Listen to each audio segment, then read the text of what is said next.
is the story of the 5 gifts my father gave me and how they helped me become what I am today. When I was 10, my father gave me an old chess set.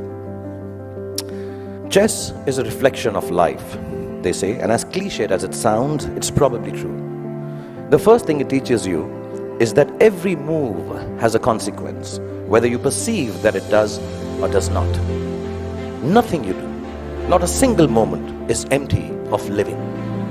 So think of things through, not always, but often enough, so your life does not feel as black and white and as uniform as the squares on a chessboard. Sometimes, in order to move forward, you might need to take a few steps back. And there's no loss in doing something that hurts in the short run, but proves worthwhile in time. Sometimes, the queen might seem sexier. They always do. But if she gets taken by your adversary straight after you save her, then you might be better off saving your castle or the bald bishop instead. So don't always choose that which seems more desirable if something tells you it's going to get you into a whole lot of trouble. What I mean is also about tonight, drive home while your wits are about you instead of staying and getting stoned senseless after the party here. You can't get anywhere in chess if you don't look out for the little ones around you, the small pawns. Life is like that too. If you forget the smallest of your people or become foolish enough to imagine that the little graces you are given are of no value, you end up nowhere. When you look around you, learn to notice all the tiny little things that make your existence privileged and special. Just the fact that you are here, in this very moment, at this fantastic school, in the company of such adoring parents, is the product of immense love, hard work, and sacrifice on the part of many people present here. Taking your blessings for granted is the most ungracious stupidity, both in chess and in life. Anyway, for those of you who've never played the game, it's when you get so stuck that whichever move you make is a bad move. It'll happen to each and every one of you at some point in your lives for sure. A moment will come when it will look like there isn't anything going right and nothing you can do to prevent disaster. Whenever there is trouble and you know there is no way out of disaster, don't panic. With a little embarrassment, you will survive it. Trust me. All you have to do is make a move. All you have to do is move on a bit. There were no computers when I was a kid. Nor were there iPhones for us to Google pornography on, while our parents were busy checking their selfie likes on Instagram. One of the most precious gifts my father gave me was an Italian typewriter. I learned how to use it from him, how to roll paper into the roller and press the lever, I don't know if you guys have seen a typewriter. Google it, yeah.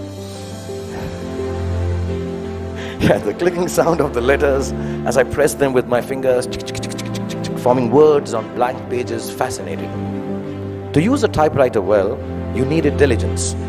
One wrong letter and the whole exercise had to be started all over again. We used something called Typex to erase our mistakes in those days. Not to sniff at during math classes. But too much Typex in math classes or in typewriting is unacceptable. So we had to learn how to move our fingers accurately, to make words out of thoughts with efficiency and do it over and over again till we got it just right. As an adult, I have come to understand that there is nothing of more value than your capacity for diligence and your ability to work hard. If you can outwork your adversaries and your employees, you can ensure your own success in whatever it is you choose to do. Whatever you're doing, do it once. Then do it one more time, even more carefully. Practice will make everything seem easier. Be diligent, be thorough. Think of every job you do as the first one. So you have to get it right or you won't be able to impress everyone. And at the same time, do it as your last job, as if you will not get a chance to do it again ever. Don't just outwork yourself. In fact, you can outwork yourself. If you can outwork yourself, then pretty much nothing can prevent you from glory. Then my father gave me a camera. And the most beautiful thing about it was that it did not work. We all have those Leica ones, old ones, which don't work, look really cool. I learned that things don't always have to be functional to fulfill a need. that sometimes when things are broken, the greatest creativity emanates from their fragments.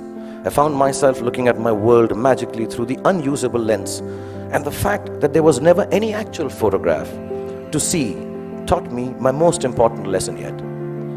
That creativity is a process of the soul. It does not need an outcome or a product for the world to accept. It needs only the truth of its own expression. It comes from within and makes of your world whatever you wish it to make. So don't be afraid of your own creativity. Honor it. It doesn't always have to be seen or approved by those around you. It is an expression of your deepest self, and it belongs as much to you as it does to the universe that nurtures and inspires it. All creativity is not for everyone to like or understand. All art is not up for sale. Some creativity has a bigger role to play. It is to keep you company when you're alone, when you need a friend, when the world doesn't seem to understand you. Your creativity, whatever that may be, making. I know a friend of mine who makes dolls out of bath bags from aeroplanes. Whatever your creativity is, your creativity will be the only thing that will keep you inspired and satisfied. Honor it to the end, whatever it may be. Mine is poetry. I write rubbish poetry. It's so bad that sometimes I cringe to read it myself. It's crap. But I write it. It is my secret place. It is mine to make me feel free and happy. So you find yours, and if the world loves it, good. If it doesn't, even better, because now you will truly have a friend. So keep your creativity intact. If you can manage not to take yourself too seriously, no matter how big a shot you become, or how lowly, useless, trivial you feel, you will instantly disarm life's power to beat you down. It makes you braver to face ugliness because it changes your perspective. Humor is actually the deafness to see the world, the reality, for the transient farce it really is. It's like a talisman for survival.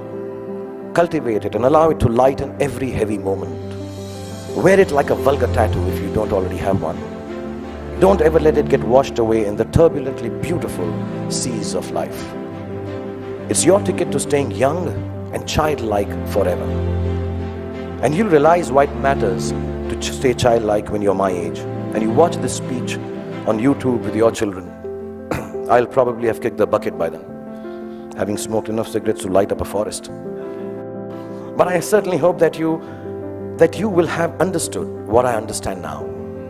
No, not that smoking kills, that part is okay. But what I'm referring to is what counts as the most beautiful and final gift that my father gave me. I only realized it was a gift on the day he died, when I was 15 years old. A gift your parents have given to you already. Yes, the singularly most exquisite gift you and I have been given is the gift of life itself. There is nothing that marks a man or a woman out from the ordinary more perfectly than grace.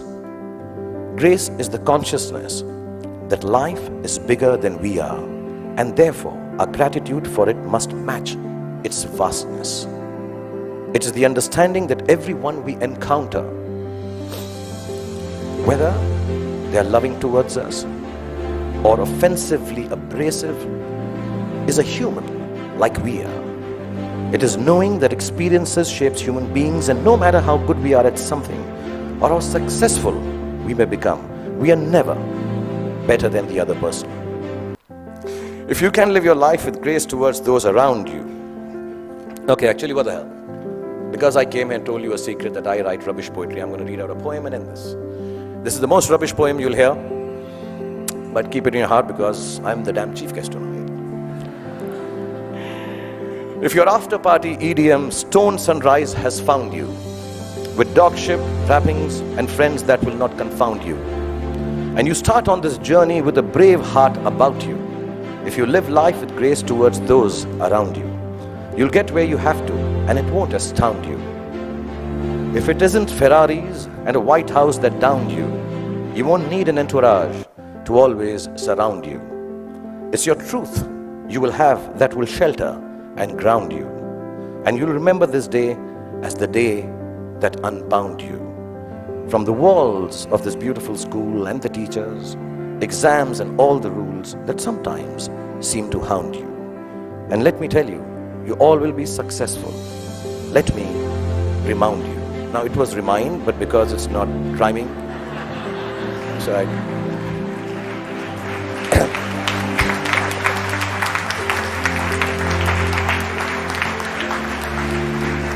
So boys and girls, go forth, be free, have fun, make wrong choices, make mistakes. You will still succeed. And when you succeed, don't forget to thank your least favorite teacher, because he or she actually cared for you the most. Love you all and be happy.